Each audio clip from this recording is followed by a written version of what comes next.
ayan o. Pila na naman. Sama ko aking misis sa pila. Dito sa ospital. Kasi laboratory namin kahapon. So balik tayo ngayon. Yung result kunin natin at saka paresita tayo ng panibagong gamot.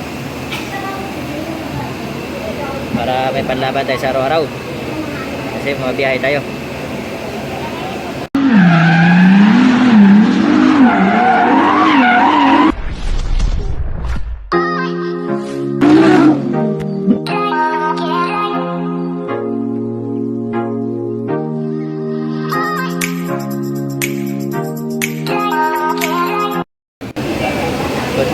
Good morning sa atin lahat mga Kuya Bao.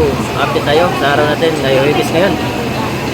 So wala pa biyahe si Kuya Bao, di muna si Kuya Bao bumiyahe kaya balik muna tayo sa doktor, pa-check up laboratory ko kahapon. So ngayon ang balik check up, claim ng laboratory. So ipapapasa pa natin sa doktor yung result, kaya waiting pa. Ayan, dito kami sa hospital. Sama ko misis ko. Sorry misis. Sama ko, okay, naghintay pa kami kasi yung doktor wala pa. So yun, magbabasa ng result ng natin. Tapos paresita na rin ako ng panibagong gamot para maresitahan tayo. Para mayroon na tayong panlaban sa ating biyahe araw-araw. So mas maganda na yung may ininom tayo ng gamot para kasigurado tayo sa ating biyahe. Kasi puro biyahe na tayo ngayon. Alam nyo naman ang Kuya Bao, kababalik lang ng ating katawan. Kailangan pa rin natin na uminom ng gamot para sigurado. Kaya ito, naghihintay pa kami. Ibaling hindi ako makabiyahe ngayon, basta maayos na ito ngayon. At para maresitahan, sana medyo okay naman yung kalabasan ng ating 3 months na inuman ng gamot. Naka 3 months na nang inom si Kuya Bao ng gamot. Kaya back to laboratory kahapon. So ayun, malaman tumaya kung anong result at maparesita tayo kay Doc ng panibagong gamot kung ano may resita sa atin, kung ano yung nakita niya mga nandun na dapat uminom ng gamot para maka-inom ng gamot tayo. Tuloy-tuloy yung ating pag-recover. So bukas na lang tayo bibiyahe ito kasi oras na, mag alas 12 na. Wala pa rin tawag na doktor. Mga ka-festival, nabigyan ng numero ng 2030 alam na po yung natubigil sa travel. So, mga ka-festival, nabigyan ng number kung hindi na po yung travel.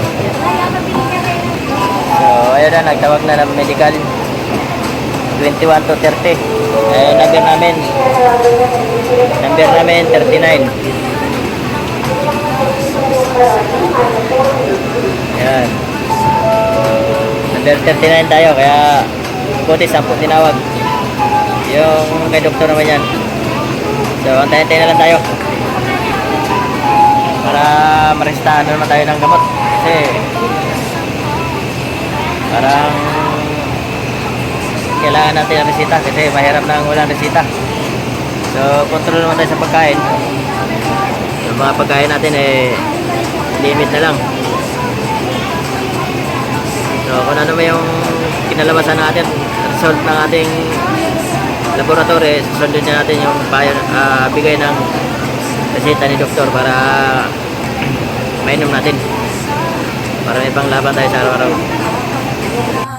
So ayan, hanggang dito na lang aking videos kasi nagtatawag na. Tabay lang tayo ngayon. So ayan lang, maka-update na tayo sa ating pang-araw-araw na pang YouTube para hindi naman kasi hindi na ako nakapag-upload. Matagal-tagal na tayo hindi nakapag-upload kaya bagsak na yung ni Kuya Bao. Wala na tayong revenue. Saka yung watch hour natin, so wala na talaga. Kasi nabisi nga tayo dun sa kaka-drive. Kasi cellphone natin na focus dun sa kay Grab. Kaya busy. So hanggang dito na lang. Maraming salamat sa inyong panonood kay Kuya Bao sa vlog videos. So ayun, maraming salamat. Ingat-ingat po tayo sa masunod ng mundo. Bye-bye!